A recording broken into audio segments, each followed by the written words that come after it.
काठमाडौँ क्षेत्र नम्बर 6 मा पर्ने तारकेश्वर वडा नम्बर 9 को लोकतान्त्रिक चोकमा रहेको मचागा नेपाल सरकारको नाममा रहेको जग्गा किता नम्बर 62 र 63 नेपाल कांग्रेसका नेताले कब्जामा लिई भोगचलन गर्दै आइरहेको र स्थानीय बासिन्दाहरूको गुनासो र उजुरीका बावजुद स्थानीय सरकारले उक्त जग्गा संरक्षणमा कुनै पहल नगरेको आम गुनासो छ। यसमा पनि ध्यान आकर्षण गराए। धन्यवाद। के नियम आपत्ति हो मान्यज्यू?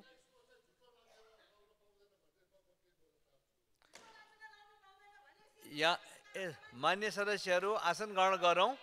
यहाँ तल मान्य सदस्यहरू यताबाट समय लिएर आफ्ना कुराहरू राखौँ।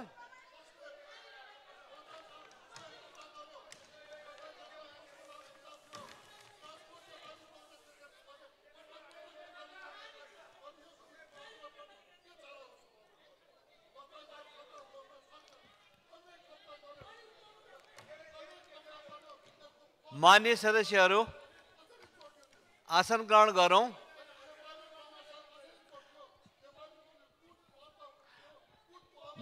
मान्य सदस्यहरू म यहाँहरूलाई आसन ग्रहण गर्नको लागि अनुरोध गर्छु।